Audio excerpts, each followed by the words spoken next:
मित्रों, हम कृषि साख समितियों के बारे में विभिन्न पहलुओं के बारे में अध्ययन कर रहे हैं।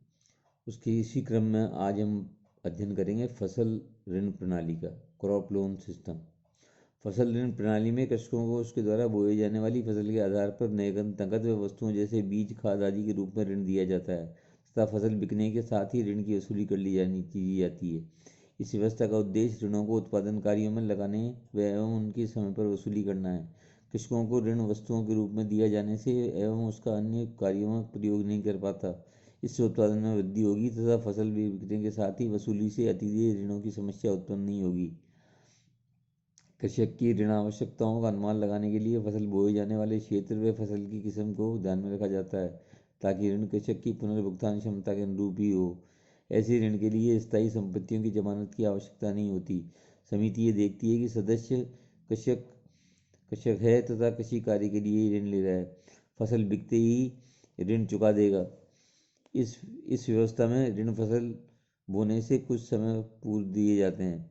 फसल बढ़ने की अवधि में आवश्यक होने पर किसान को खाद, कीटनाशक दवाइयाँ खरीदने व मजदूरी के भुगतान के लिए और ऋण दिया जाता है। इस प्रकार ऋण एक साथ न देकर के आवश्यकता अनुसार दिया जाता है ताकि कृषि कार्य भी न रुके और ऋण का उचित उपयोग भी हो। ऋणों की वसूली के लिए साख को विपणन से जोड़ने की व्यवस्था की जाती है। इससे सदस्यों से एक से समझौता करवाया जाता है कि वे अपनी उपज को विपणन समिति के माध्यम से ही बेचेंगे। जब विपणन समिति सदस्यों की उपज बेचती है तो वह साख समितियों द्वारा दिया गया ऋण वसूल करने के बाद शेष राशि सदस्यों को चुका देती है। इस प्रकार साख को विपणन से जोड़ने से एक और ऋण की वसूली में कठिनाई नहीं होगी।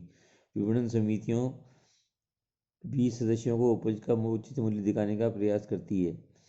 फसल ऋण प्रणाली की प्रभाव उत्पादकता की जांच करने के बाद अखिल भारतीय ग्रामीण साख सर्वेक्षण समिति ने पाया कि ये प्रणाली संपूर्ण देश में उचित रूप से लागू नहीं हो पाई है।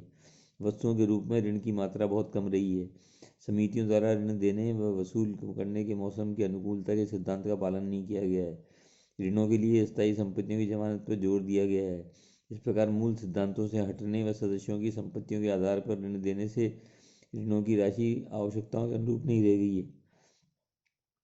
कुछ सदस्यों को आवश्यकता से अधिक व कुछ को आवश्यकता से कम ऋण दिए गए हैं।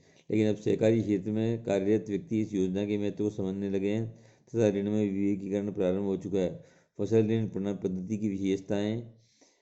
अखिल भारतीय ग्रामीण साख सर्वेक्षण समिति ने फसल ऋण प्रणाली की निम्नलिखित विशेषताएं बताई हैं। नंबर 1, फसल ऋण प्रणाली का उद्देश्य कृषि उत्पादन में वृद्धि करना है। नंबर 2, इसमें ऋण अनुमानित फसल के आधार पर प्रदान किया जाता है। स्थायी संपत्तियों की जमानत की आवश्यकता नहीं है। ऋण कृषि प्रदान जैसे बीज, खाद आदि के रूप में दिया जाता है। आवश्यक होने पर नकद ऋण भी दिया जाता है। चौथा, ऋण की मात्रा फसल बोने पर बोने वाले क्षेत्र व फसल की किस्म पर निर्भर रहती है। नंबर 5, ऋण देने व वसूली का समय फसल बोने व काटने के समय से ही संबद्ध किया जाता है। फसल ऋण प्रणाली को लागू करने में आने वाली कठिनाइयाँ क्या क्या हैं, वो निम्नलिखित हैं। विभिन्न फसलों के लिए विभिन्न क्षेत्रों में ऋण देने का मापदंड एक समान नहीं हो सकता। सामान्य रूप से कृषि अपनी आवश्यकता से अधिक ऋण दे लेते हैं जबकि उपज का मूल्य ऋण की राशि से कम रह जाता है, अतः ऋण भुगतान में कठिनाई आती है। तीसरा, उचित ऋण समय पर नहीं दिया जाता। चौथा, ऋण देते समय ऋणी की पुनर्भुगतान क्षमता कुछ ध्यान में नहीं रखा जाता। नंबर 5, साख को विपणन से संबंध नहीं किया गया है। छठा, ऋण को फसल के विक्रय की राशि से चुकाने में ढील बरती जाती है तथा उस राशि का अन्य उपयोग करने के प्रयास किए जाते हैं। सातवां, ऋणों के उचित उपयोग की प्रभावी जांच नहीं की जाती, अतः ऋण दूसरे अन्य कार्यों में प्रयोग होता है। आठवां, सदस्यों के उत्पादन कार्यक्रमों के अनुसार उनके लिए साख निर्धारित नहीं की जाती। अवैध 10वां, लाभ का वितरण, डिस्ट्रीब्यूशन ऑफ प्रॉफिट। सहकारी समितियां अधिनियम के अनुसार प्रत्येक समिति अपने लाभ का 25% भाग संचित कोष में रखने के बाद शेष लाभ को सदस्यों द्वारा किए गए व्यवहारों के आधार पर सदस्यों में वितरित कर देती है। असीमित दायित्व वाली समितियां लाभ का वितरण नहीं कर पा सकती। इन समितियों को लाभ वितरण से पूर्व राज्य सरकार की अनुमति लेनी पड़ती है। सहकारी अधिनियम के अनुसार लाभ के विनियोजन के लिए सीमाएं निर्धारित की गई हैं। कोई भी समिति रजिस्ट्रार की पूर्व अनुमति अपने लाभ का 25% भाग सुरक्षित कोष में रखने के बाद 10% भाग ही जनहित कार्य में लगा सकती है। इसके बाद है सहकारी समितियों का प्रबंध, मैनेजमेंट ऑफ कोऑपरेटिव सोसाइटीज। सहकारी समितियों का प्रबंध प्रजातांत्रिक आधार पर एक व्यक्ति एक मत के सिद्धांत पर आधारित है। समितियों का प्रबंध करने के लिए सामान्य सभा या प्रबंध समिति का गठन किया जाता है। सामान्य सभा प्रबंध की सर्वोच्च संस्था है। समिति का प्रत्येक सदस्य इसका सदस्य होता है। इसकी वर्ष में कम से कम एक बैठक आवश्यक होती है। इसमें नीति निर्धारण संबंधी महत्वपूर्ण निर्णय लिए जाते हैं। सामान्य सभा में समिति के पदाधिकारियों का चुनाव, वार्षिक खातों पर विचार, लाभ वितरण का आधार निश्चित करना, बाहरी ऋणों की सीमाएं निर्धारित करना, सदस्य की अधिकतम साख सीमा निर्धारित करना, समिति के उपनियमों में संशोधन करना, ब्याज दरों पर निर्धारण, नए सदस्यों के प्रवेश की अनुमति, ऋणों की वापसी के लिए निर्धारित अवधि में वृद्धि तथा अंकेक्षण रिपोर्ट पर विचार करने संबंधी कार्य किए जाते हैं। व्यवहार में सदस्य शिक्षा व जागरूकता के अभाव में सामान्य सभा में भाग नहीं ले पाते। फलस्वरूप कुछ प्रभावशाली व्यक्ति ही समिति की नीतियों को प्रभावित करते हैं। अनेक बार न्यूनतम सदस्य संख्या, कोरम उपस्थित न होने पर भी प्रस्ताव स्वीकृत कर दिए जाते हैं तथा कार्यवाही पुस्तक में दर्ज सदस्यों के घरों पर हस्ताक्षर करवा दिए जाते हैं। सदस्य समिति के कार्यों में कोई रुचि नहीं लेते तथा केवल उस संस्था देने वाली संस्था मानते हैं। ये उससे अपनी संस्था न मानकर सरकारी संस्था मानते हैं। इसका मुख्य कारण है ये कि इन समितियों में सदस्यों का अनुदान बहुत कम होता है, जबकि बाहरी ऋण अधिक होते हैं। इस प्रकार इनका व्यक्तिगत हित न होने से ये संस्था के कार्यों में रुचि नहीं लेते। प्रबंध समिति बी। समिति के दिन प्रतिदिन के कार्यों का संचालन करने के लिए प्रबंध समिति का गठन किया जाता है। इसमें 5 से 9 वर्ष तक सदस्य होते हैं। इनका चुनाव सामान्य सभा में किया जाता है। यह समिति ही साख समिति का प्रबंध संचालन करती है। प्रबंध समिति की योग्यता, कुशलता व ईमानदारी पर सहकारी समिति की सफलता निर्भर करती है। इसके लिए समिति में योग्य व्यक्तियों का चयन होना आवश्यक है।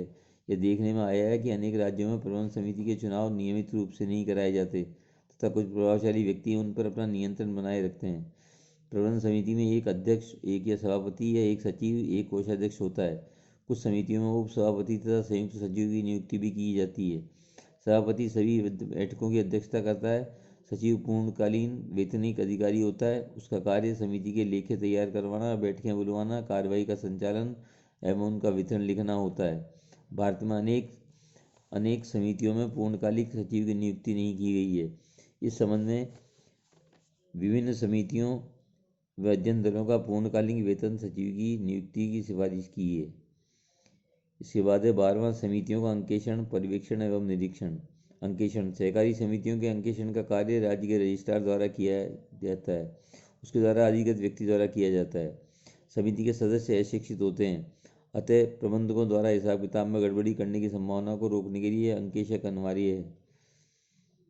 मैकलेगन समिति के अंकेक्षण के महत्व को स्पष्ट करते हुए कहा कि सफल प्रबंध के लिए हिसाब किताब की निरंतर तथा सतर्कतापूर्ण छानबीन तथा सामान्य प्रबंध की जांच से बढ़कर अन्य कुछ भी महत्वपूर्ण नहीं है। अंकेक्षण की व्यवस्था से प्रबंधकों पर भी नियंत्रण बना रहता है।